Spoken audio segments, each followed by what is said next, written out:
Thank you, all of you, for joining our first session of IDTX Online 2025. It is the opening session, which means you get treated to the wonders that are the basic bits of housekeeping at the start of an online event. As I think most of you are aware, but for those who don't know, IDTX is a totally sales-free, self-promotion-free online environment. Everyone who is going to speak to you in any of these sessions across these 3 days is volunteering their time to share an experience, some expertise, something they think is useful for others in the space. On that basis, I would ask everyone shows that little bit of understanding towards all of our presenters. Some are extremely experienced public speakers. Some are speaking for the very first time at an event. So please engage with everyone during the event in good faith, and please resist the urge as well to try and sell or self-promote in the chat. It's a really special environment we've developed over the years, in a space where everyone feels they can just come together, learn, share ideas without that sense of, oh, is there a competitor in the room? With all of that in mind, if you see anything that concerns you at any point during the event, please reach out to me directly, either on LinkedIn or via the email address on the website. To be honest, LinkedIn is the best way to get to me quickly, and I'll do my best to resolve the problem as best I can. I'll be here as your host throughout the entirety of the 3 days, and any sessions that you do miss will be up around 24 hours after the session on the Instructional Design Tips YouTube channel. They'll be there forever, completely free to access, and you can feel free to share those with colleagues, other people that you like, or if you don't like the session, people that you don't like. How about that? A little bit of a content-based revenge you can have on the rest of the world there. With all of that out of the way, I'd just like to say a massive thank you to all of the speakers that are coming up who are choosing to give their time. After 5 years of organising this event, which was really a bit of a strange event, the history of IDTX is sat in a pub after a conference moaning and someone going, well, if you're so clever, go make a conference. And 6 months later, we did the first IDTX. Surprisingly, it's still here after 5 years, but it is not actually anything to do with me and the organization. It's to do with people being willing to give their time for free to speak. Anyone who's ever delivered a talk will know it's not half an hour of your time. It's half an hour to deliver and a lot more than that to build the talk, to develop the expertise. So thank you to everyone who is going to speak over the coming days. And thank you to all of you who are here. I was going to say first thing, but actually we started at 1 o'clock this year, so it's not quite so first thing. I still consider it to be quite early in the day. So I appreciate you all being here. With all of that said, into what my sort of opening session attempts to do is provide a little bit of a shared foundation, an umbrella for everything that we're going to talk about over the coming days. Thus the title, The Changing Nature of L&D. I tend to take quite a broad view of the space in which we work, sometimes with a little bit of humour, sometimes not, usually with a somewhat harsh take on our own activity within it. And I think that's quite important at the moment, because I think whatever language you choose to use, the pace of change has never been so high, or whatever. The new normal is constant change, whatever silly phrase we're going to use to describe it at the minute. Things are changing. And this is a little bit unlike change that we've seen in the past, but only in some ways. So I thought it would be really useful to start the day of looking forwards and learning new things by looking back. When we talk about learning, we could go right the way back to cave paintings, but I tend to think of going back to, medieval era, 1563, the first official apprenticeship systems, the first really codified sense of workplace learning. Now, to claim that's when L&D started is probably optimistic. This was not L&D as we know it today, but we can trace our roots back to that. The idea that there was a need for formalized workplace training for people to be able to do their jobs well. At its heart, that's what we still do today. So we can trace that long history back. There is a point here, quite a big jump forwards from that point, in the 1940s, where instructional design kind of became codified and more of a central thing, but probably of more impact, really, certainly here in the UK, was in 1964. Big jump there, 1563 to 1964, which tells us something about pace of change, where we started to standardize and regulate training. We saw the first major legislations coming in around the legal requirement to train people to be safe in the workplace. That's more recent than I think we're all comfortable realizing, but there we go. And then we hit 1999 and e-learning is coined. There are big jumps in time there. But for me, when I look back, those are those big spaced moments that fundamentally changed what workplace learning was. Now, when we look forward, I think we start to see it's no longer great big spans of time. Change is happening at much smaller intervals, fundamental change. Not so much, though, to the tools that we use, although new tools are coming out all the time. Not so much to how the brain works. That has fundamentally not shifted that much.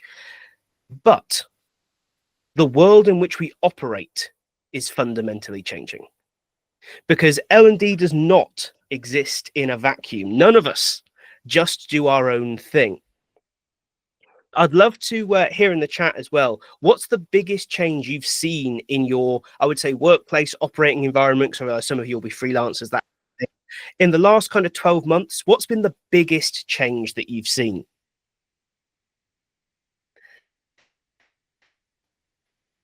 Work culture. Still technology, 12 months. Return to office. Oh, AI. Financial climate. I think what's really interesting, just initially, and if you haven't answered yet, please do throw your answers in there. There will be AI, I think, is going to be a common theme, but they're not all the same answer. We've not all observed exactly the same thing, or maybe we have observed the same thing, but haven't rated them the same in terms of how big an impact they are. So I mentioned before, not that long ago, the most important thing in training, let's talk about in an early form factory like we're seeing on screen right now, it was, how do we train people to not get their fingers cut off? How do we make sure our workforce is physically able to do the job tomorrow by not losing a digit, an appendage, or a life today? Luckily, we have moved on from that. And these changes are probably, on the whole, part of the reason. But again, that pace of change has accelerated. Now, I want to look at three particular things that consistently come up when I talk to people about the changes that they're seeing in their workplace. And probably most importantly, the three biggest things that are driving a change in not so much just what we do, but what work is, what jobs are, what employees are doing in the workplace in order to get paid at the end of the month. Right now, the biggest real-term impact on that, you could argue, AI, robotics, and automation. And I think those three do live together very, very closely, especially when we're concerned, because any one of those things on its own doesn't change that much. It does change very certain things, very specific areas, very specific industries, but it is the current merging of all three. This evolution into generative AI and some of the reasoning models that we're seeing now, big jumps in robotics combined with that kind of problem solving that AI is bringing to that space, and the increased ability to automate not just tasks, but entire roles within organizations. For a long time, this has been, oh, well, we can sort of automate a role. We can get 90% of the way there, but we'll still need the following touch points. We are now scarily close to the point where some roles can be fully automated, and they are not perhaps the roles that we thought would be fully automated. Not that long ago, it was, well, if you physically lift something and move it around, AI is not a concern. Well, actually, that meeting of AI and robotics should now be a concern. The ability to automate not just tasks, but roles will fundamentally shift, yes, the workplace, yes, what work looks like, yes, what jobs are available on the market, but will also fundamentally shift our responsibility. We are looking at a world where we conceivably have to train someone to interact with a robot doing a task in their workplace. Some workplaces are already doing this, of course, but this is going to become much more commonplace. We're looking at a more dispersed workforce than we've ever worked with before. Now, yes, we've seen the return to office, but it's very big news whenever it happens in one of these big businesses. And yet, whenever we talk to anyone, the vast majority of people are remaining on a work from home, a hybrid, or some kind of relaxed working environment. Not that long ago, we were able to relatively easily pull people into a training room.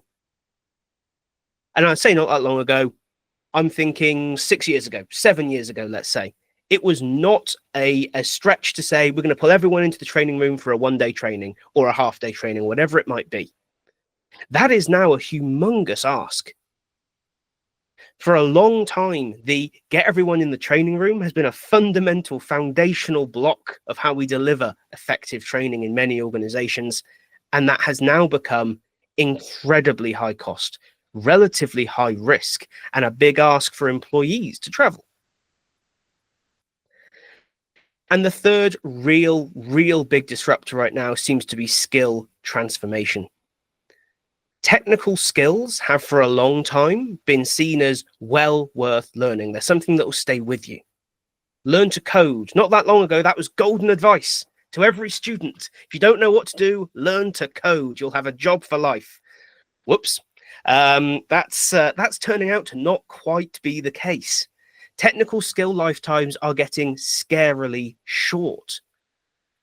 And that poses real challenges for us, because I would argue, and some will disagree with me, but I would argue it is much easier to define an effective training regime around technical skills than it is to design training around resilience and change management, adaptability, technological elasticity.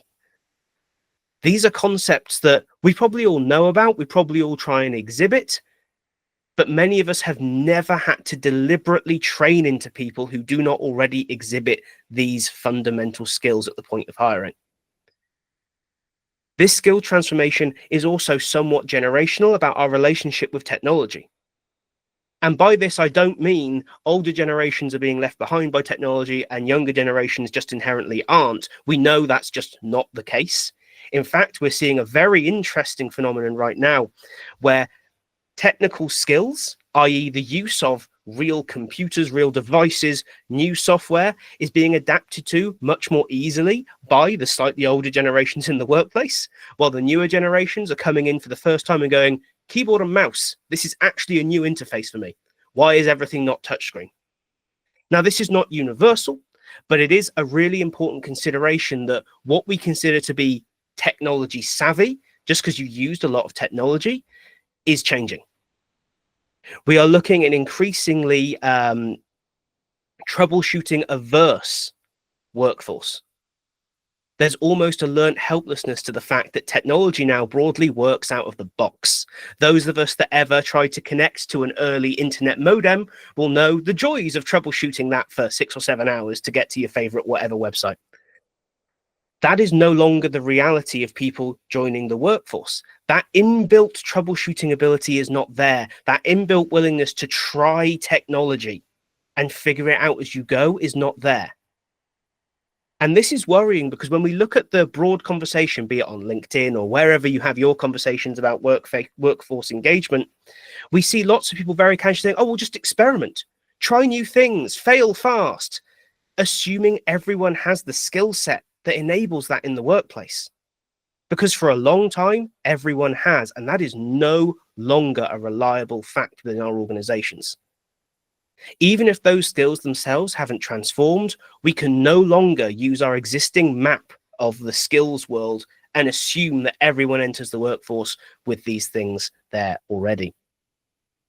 If you want to look more at that kind of transformation stuff, I would highly recommend the World Economic Forum's Future of Jobs report from January. It's completely free to download. It is a beast of a report, but is worth every minute it will take to read through it. It also lays out all the data by sort of geography. So you can go to continent, you can go to area, you can also dig right down to country. And it really was an eye-opener for me, especially around this skills transformation piece. I think I had kind of taken my eye off the ball there for a few years, and it really got me thinking. Thank you, Joe, for sharing that link. That was my next job. Look at that. This is the wonderful thing about the community around IDTX. You get a very easy time as a presenter because people in the audience just help you out. Thanks, Joe.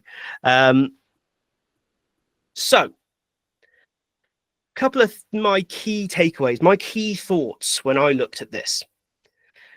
We're no longer just content creators. Now, this has been true for a very long time. I will not claim to be the first person to go, we need to stop just making content. That has been, I know, around for a very, very long time.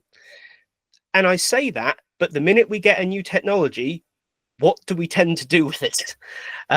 So although the message has been around for a long time, I think there is a problem with how we think about this. We think about this as a, oh, yes, of course, I need to make less content. I get it. But then the minute there's an opportunity, we not sure we backslide, but we certainly think, well, what does the business expect of me?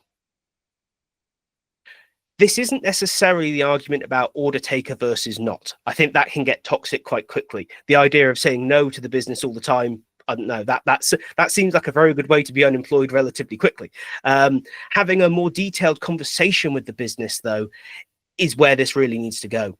It's not necessarily about saying, hey, we need to decide to make less content, but to just be more hesitant and really consider what it is that we're trying to do. Are we an internal education department? I would suggest probably not. Are we here actually to focus on learning? Is learning what we are here to achieve? Probably not. Businesses will often say, at the very heart of everything we do is learning, or the inverse, learning is at the heart of everything we do. And it's kind of just not true. There's no business out there that was founded to say, what does your business do? Oh, we learn? No, that's not what businesses exist for. Businesses fundamentally exist to make money, to sell a product or a service, to meet a customer need, but fundamentally make money. And once we acknowledge that, once we embrace that as that's not actually a bad thing, we should just be honest about that being what companies do, then we can say, well, what's our role as L&D? Oh, hang on, it now seems rather obvious, doesn't it? To help the business do more of that. Whether it's a better product, a better service, to better meet the customer need, to provide a better experience, whatever it is that unlocks what the business actually wants to do, that's what we're there for. And so when I say we're no longer just content creators, it's because we need to shift away from this concept, at least in my mind, of education, of creating things to help people learn or to give them greater knowledge, to increase their capability. And we need to broaden our horizons to go, yes, capability, vitally important, but so is opportunity. So is the environment in which people are trying to perform their tasks.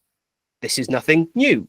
Those who have read Human Competence from Thomas Gilbert, 1973, I want to say, this is the core of that book.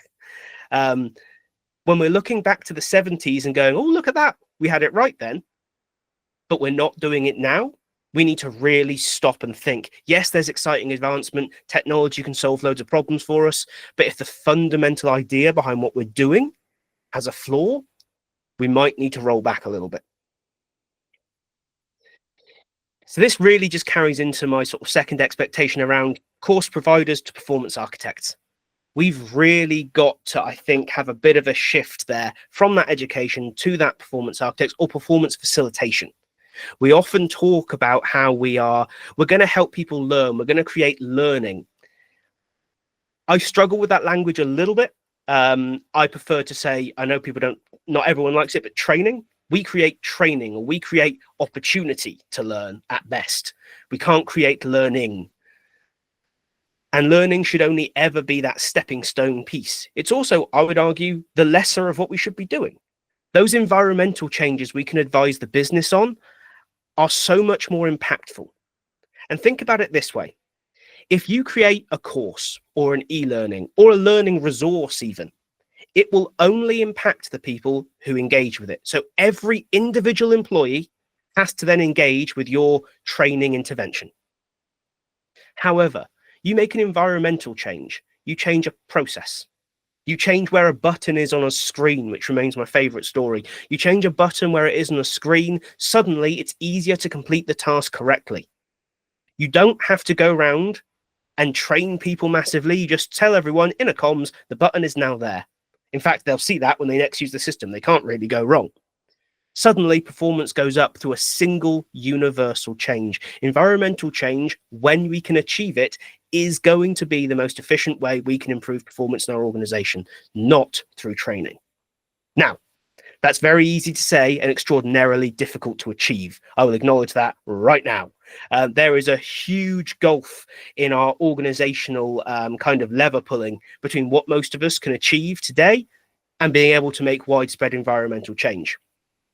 But we need to set our sights there, because that's where we can make impact. We talk a lot at the minute about how do I prove ROI? How do I show the business that I'm worth having here? The easiest and quickest way is to start moving towards being in a position where you can suggest and lead environmental change rather than just focusing on capability. And that is the move from course provider to performance architect. And really moves us into this third piece, they're all very linked, is this strategic business function. This phrase has been around for a long time at this point. But I think for the first time, I'm hearing really challenging conversations right now about, are we? I think there was a lot of the conversations I was involved in anyway, the moment the CLO job role arrived, it was, well, that's it. L&D's made it. We're on the board. We're in the C-suite. We're there. Maybe not. The more I speak to people, even who are in those roles, they're saying they're not part of those key decisions. They're a step down. They're a little bit divorced. They're not in that same place that the head of HR is, let's say. And we really need to ask ourselves a lot of questions there. And I say questions because I don't have the answer. I don't play in that C-suite space. I talk to people and I train and I coach people who do work there, but I'm not sat in those seats myself. And I think we need to be having a lot of conversations, yes, amongst ourselves, but more importantly, with operational business leaders about how we actually support them at a strategic level. Because the classic, well, L&D has a strategy for the next 18 months. That terrifies a lot of operational leaders who generally know what they're doing in the next 6 months and are somewhat confused as to how the L&D department is 12 months ahead of them. That has been consistent in conversations that I've been having in businesses recently. That there's a grand plan for learning and education and capability growth and skills management that is actually not connected to the operational strategy being deployed on the ground. They cannot exist separately. And when they do exist separately, the business is almost always going to side with operations, because who brings in the money? It's never going to be us. It's always going to be ops.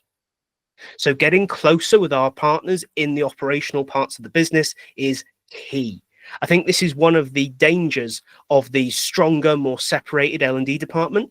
It's great that we've got autonomy. It's great that we've got CLOs coming into the workplace, but we cannot lose our incredibly tight relationship with operationalized units. If we do, we lose touch with the real world, we lose touch with real employees, and everything we do starts to become less effective. So there is lots of good news, though. AI won't replace everything. Although that World Economic Forum report you could argue paints a rather dark picture of the near future. Actually, it highlights that 33% of tasks by 2030 will still be human-only workplace tasks. Now, take these kind of reported numbers for what they're worth. Everyone's using different maths, different data, blah, blah, blah. But in a report that largely suggests automation and robots are here, that's actually quite a high number. It also tells us that around 60% of the workforce will require fundamental retraining by 2027. Now, that's scary from a business perspective. That's a lot of investment. That's a lot of change. But for us, that's what we do. That's our bread and butter. Upskilling, reskilling, remapping what is actually required in the workplace. This tells us L&D has got a lot to do, a lot of potential value that we can offer, a lot of opportunity. But we've got to be willing to jump on it. Because if we just sit back and go, oh, well, the robots are coming, AI is taking over, there's not much point in us even trying, which is increasingly part of the conversation at the minute, I think. We give up on that 60%, and we do surrender the ground to say, yes, you should keep us in your organization. Because we do operate in a commercial environment, whether we consider ourselves to or not. We must be seen as a viable business unit. And that means looking for those opportunities, finding that 60% of your workforce that needs fundamental retraining to meet these new challenges, making sure you know what those 33% of human-only tasks are in your organization. Where does that exist, and how can you support it to be a great part of your business moving forwards? It's not about resisting. It's not about pretending that AI and robotics and automation are bad. It's about knowing that if they are going to take over that role, our job isn't to try and stop that. Our job is to make sure that the people who are being displaced from those roles have somewhere else to go within the organization or within the broader workforce.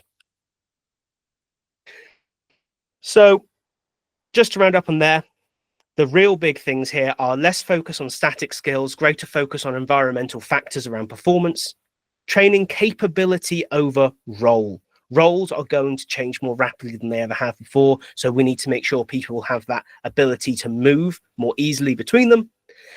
And we're going to see a much greater demand for rapid iteration and adaptability in skills. The idea of a skills framework written 5 years ago being good for that length of time, it's dead. It's actually been dead for quite a while, but I think now it's becoming more and more obvious.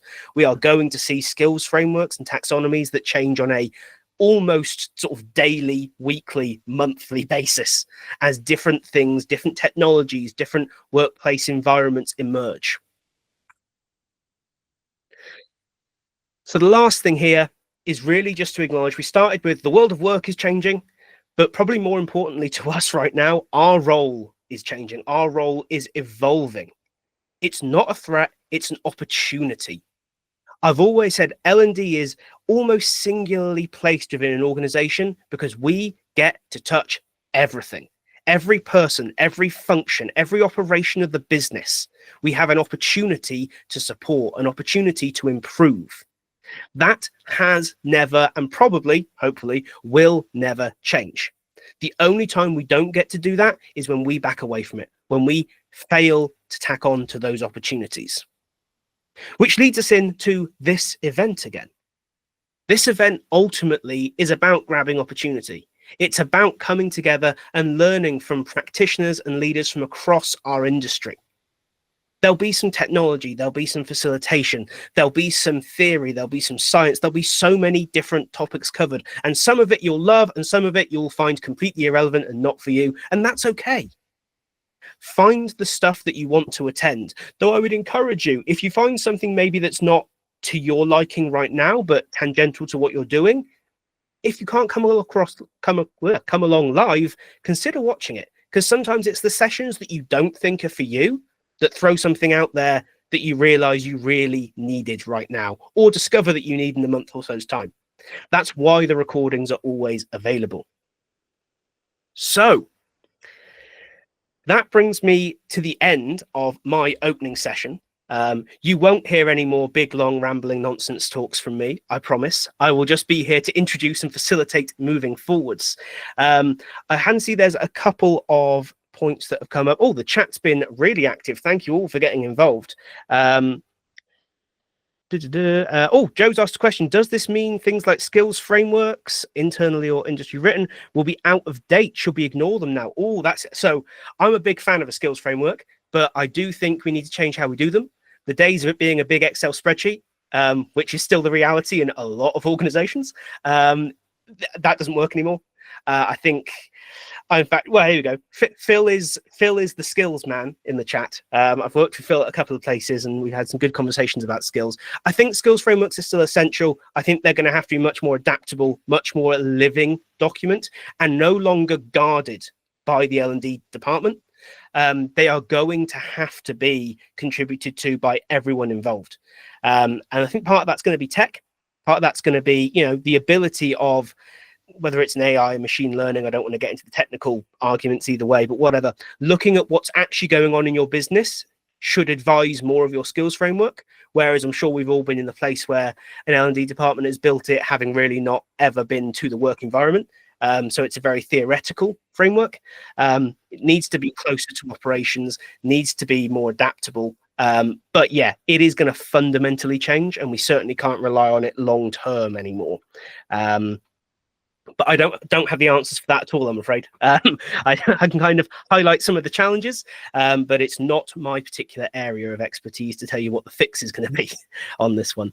I am going to call time there on this session, though.